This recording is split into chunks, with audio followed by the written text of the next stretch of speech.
오늘은 우리가 마가복음 6번째 시간으로 손을 잡아 일으키시니 라는 제목으로 같이 말씀을 나누도록 하겠습니다.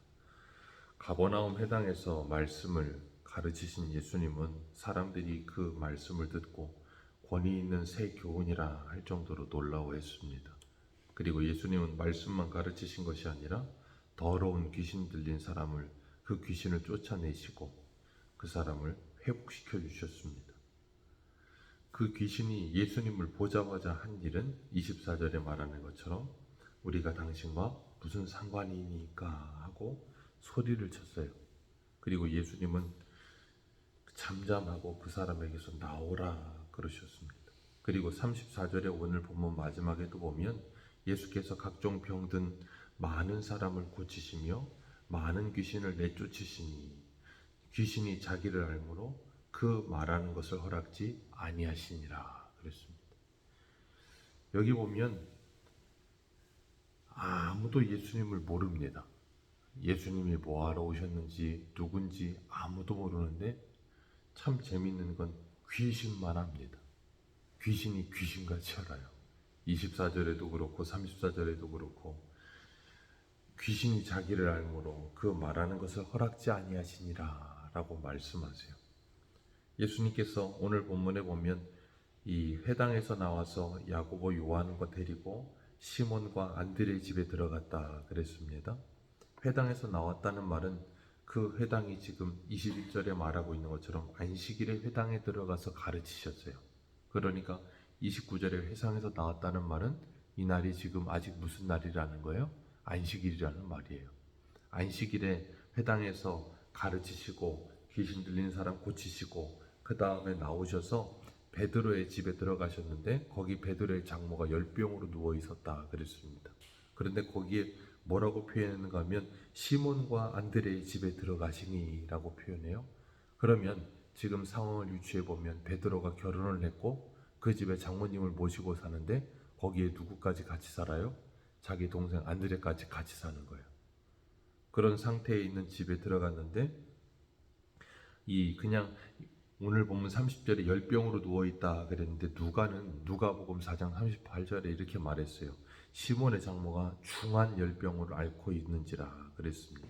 이 중한 열병, 고열로 힘들어했다는 건데 유대인들은 이 병을 뼛속의 불이라고 불렀다고 합니다. 그만큼 열이 많이 나고 사람을 괴롭게 할 만큼 고통스러웠던 것 같아요.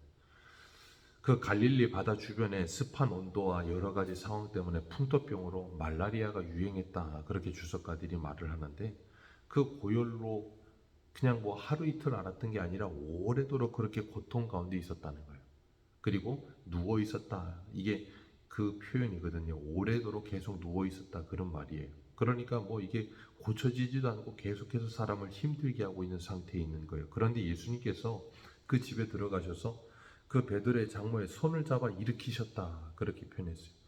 뒷집에 들어가셔서 손을 잡고 일으키시니 그냥 열병이 떠나가고 그 여인이 예수님을 수종들더라 그렇게 표현하고 있습니다. 예수님은 그 여인의 손을 잡아 일으키시지 않고 분명히 다른 곳에도 보면 말씀으로도 병자들을 고치시거든요. 귀신도 그냥 말씀으로 잠잠하라 그리고 거기서 나와라 그랬더니 그냥 자동으로 떠나갑니다. 예수님이 손을 대시거나 그런 일이 없어요. 그런데 예수님께서 베드로의 장모의 손을 잡아 일으키시니 그 장모가 일어나서 즉시로 열병이 떠나가고 그리고 예수님을 수종들어 따라오 표현하고 있는데 왜 이렇게 하시는가 하면 예수님께서 이 땅에 오신 이유에 대해서 분명하게 가르치고 계시는 거예요. 사람에게 질병이 찾아오게 되고 사람이 죽음이 찾아오게 되고 모든 비참함이 찾아오게 된 근원적 원인은 죄 때문입니다. 아담과 하와의 범죄함으로 말미암아 이 모든 비참함이 인간에게 시작된 거거든요. 예수님께서 오셔서 뭘 하시러 오셨냐면 인간을 그 비참함에서 구원하시고 그 죄의 문제를 해결하기 위해 오신 분이라는 것을 지금 가르치고 계시는 거예요. 그래서 안식일에 회당에서 귀신 들린 사람의 귀신을 쫓아내시고 그리고 그날 베드로, 요한, 이 안드레의 집에 들어가셔서 그 장모의 열병을 고쳐신 거예요. 그러므로 그 장모가 오래도록 누워서 그 열병 가운데 괴로워하고 고통하고 있는 가운데 있는 그 장모가 즉시로 그 자리에 일어나서 예수님을 섬기게 되는 거예요. 그런 것처럼 오늘도 이 땅을 살아가는 사람들은 이 중한 열병과 같이 고통 가운데 신음하며 오래도록 누워있는 인생들이 이 땅에는 많다는 거예요. 경제적인 어려움, 자녀적인 문제, 건강적인 문제, 여러 가지 문제들로 인해 고통하고 신음하며 열병과 같이 그 사람을 짓누르고 있어서 일어나지 못하고 누워있는 인생들에게 예수님이 찾아오셔서 그들을 뭐 하시는 거예요? 구원하여 내시는 거예요. 그들의 문제들을 다 치료하시고 회복하시는 일이 일어나는 겁니다. 그래서 예수님은 그들의 모든 문제를 다 치료하시지만 그 모든 문제뿐 아니라 그 문제로 인해 눌려있는 그들의 인생을 거기서 뭐예요? 건져내시는 거예요. 그렇기 때문에 예수님께서 그 고통과 괴로움 가운데 있는 사람들을 건져내시는 장면이 누가복음 13장에도 나오는데, 누가복음 13장에 이 귀신 들려서 몸이 꼬부러져서 펴지 못하는 여인이 있다, 그렇게 표현을 해요. 귀신이 들려서 몸이 꼬부러져서 펴지 못하고 18년 동안이나 그렇게 꼬부러진 상태로 있는 여인을 예수님께서 회당에서 안식일 날 또 고치십니다. 예수님은 일부러 회당을 찾아가시고 그것도 안식일에 그런 일을 하세요. 계속해서 예수님이 뭐 하시냐면 트러블 메이커처럼 문제를 일으키시는 것처럼 보이게끔 안식일 날 일부러 그 일을 계속 하십니다. 그 이유는 유대인들의 잘못된 안식일 개념을 깨뜨려 버리시고 안식이 뭔지를 가르치시기 위해서 계속 그 일을 하시는 거예요. 그러니까 생각해 보세요. 예수님께서 안식일 날 회당에서 그 귀신 들린 여인을 고쳐주시니까 그 회당장이라고 하는 사람이 분노합니다. 분노하면서 뭐라 그러냐면, 아니 엿새 동안 고칠 날이 그렇게도 많은데 왜 엿새 동안 안 하다 갑자기 안식일 날에서 이런 일을 하느냐, 그러면서 막 따지고 화를 내요. 그랬더니 예수님께서 이렇게 말씀하세요. 외식하는 자들아, 너희가 각각 안식일에 자기의 소나 양, 나귀를 외양간에서 풀어 이끌어 가서 물을 먹이지 아니하느냐? 그러면 18년 동안이나 사탄에게 매임받은 이 아브라함의 딸을 안식일에 이 매임에서 푸는 것이 합당하지 아니하냐, 그렇게 말씀하세요. 그 여인이 사탄에게 매임받았다, 짓눌려 있다라고 말씀하시면서 그 여인을 풀어주는 것이 마땅하지 아니하냐 그랬더니, 예수님을 반대하고 예수님의 안식일을 그런 일한 것을 화내는 사람들이 부끄러워하였다라고 표현하고 있어요. 예수님은 안식이 무엇인지를 분명히 가르치시면서 예수 그리스도가 오셔서 참된 안식이 없는 인생들에게 참 안식을 주시는 분이라는 것을 가르치시는 거예요. 이 모든 일이 구약 이사야 35장의 말씀을 성취하고 계시는 사건들이거든요. 그러니까 예수님께서는 우리들의 인생 가운데 모든 근원적인 문제인 죄의 문제를 해결하기 위해 오셔서 우리로 하여금 참된 안식과 평강을 주시는 분이라는 걸 우리에게 지금 가르치고 계시는 거예요. 빌립보서 4장에 보면 기도에 대해서 말씀하시죠. 4장 6절과 7절에 이렇게 말씀하십니다. 아무것도 염려하지 말고 다만 모든 일에 기도와 간구로 너희 구할 것을 감사함으로 하나님께 아뢰라. 그리하면 모든 지각이 뛰어난 하나님의 평강이 그리스도 예수 안에 있는 너희의 마음과 생각을 지키시리라. 아멘. 하나님께서 우리가 염려하고 근심하고 걱정할 때 그걸 염려하고 근심하고 걱정으로 끝내지 않고 하나님께 기도하면 하나님께서 우리의 마음과 생각을 지켜주시게 돼요. 첫 번째, 하나님께서 우리의 문제를 다 해결하여 주시리라 라고 하면 속이 후련할 것 같은데, 우리의 문제를 해결해 주시기도 하지만 그것뿐 아니라 그 문제에 짓눌려 있는 우리들을 뭐 하세요? 회복시켜 주시겠다는 거예요. 그리고 나면 더 이상 그 문제가 우리를 짓누르지 못한다는 거예요. 죄의 문제로부터 우리를 해결하여 주시면 그 죄의 문제에서 구원함을 받은 그 은혜 속에 살면서 성도가 새로워지기 때문에, 어제도 말씀드렸지만 우리의 모든 삶이 새로워지는 거예요. 세상을 바라보는 시선이 달라지고 세상이 달라 보이기 시작하는 겁니다. 그러면 방금 전까지 나를 짓누르고 있어서 오래도록 열병처럼 누워있어 움직이지도 못하고 침상에 누워있는 것처럼 어두움에 눌려있던 인생이 거기에서 뭐예요? 일어나는 거예요.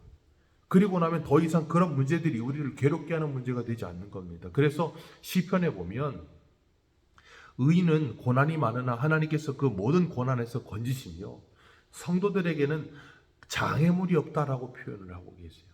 왜 장애물이 없겠습니까? 우리에게 분명히 장애물은 있습니다. 그러나 우리가 예수 그리스도 안에 있을 때 더 이상 이 땅의 것들은 우리들에게 장애물이 될 수 없다는 거예요. 사도행전에 보면 제자들이 그렇잖아요.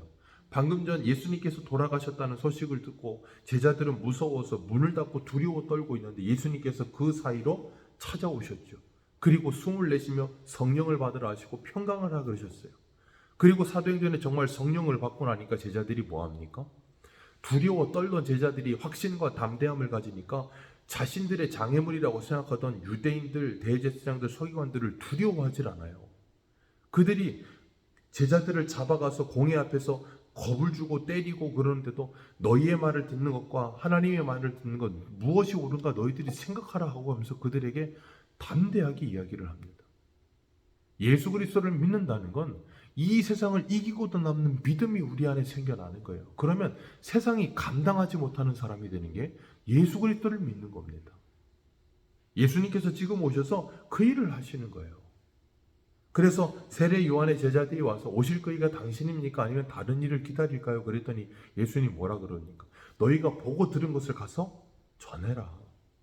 내가 바로 그 구약에 예언되어진 그 메시아다. 안진뱅이가 일어나고 장님이 눈을 뜨고 벙어리가 말을 하고 귀머거리가 듣는 것을 가서 전해 주어라라고 말씀하시잖아요.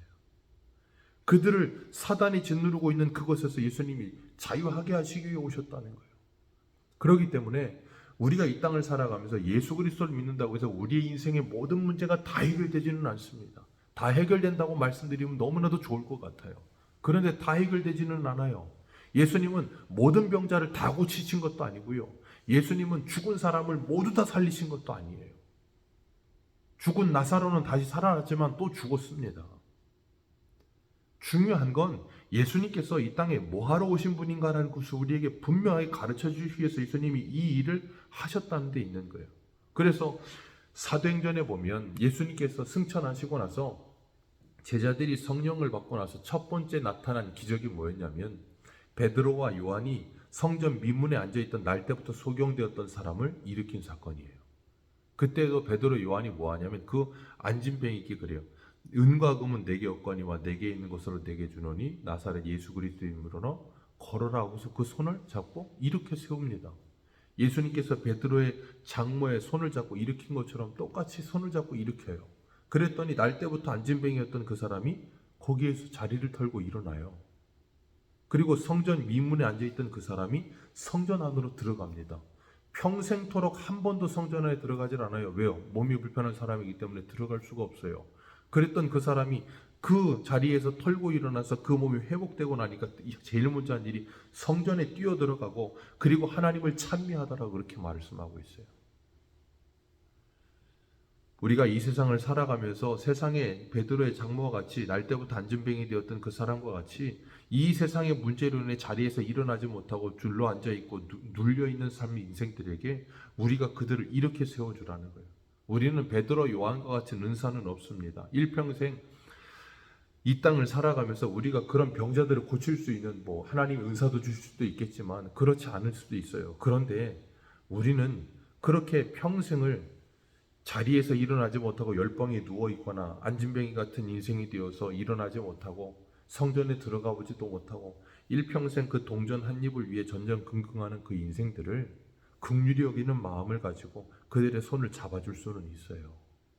그들을 어루만져주고 불쌍히 여겨주며 주님께서 이 베드로의 장모를 불쌍히 여기셨던 것처럼 베드로 요한이 그 안진뱅이였던 사람을 불쌍히 여기는 마음이 있었던 것처럼 예수 그리스도 안에 우리가 살아가면 우리가 새 사람이 되어서 그들을 긍휼히 여기고 불쌍히 여기는 마음이 우리 안에 분명히 일어나는 거예요.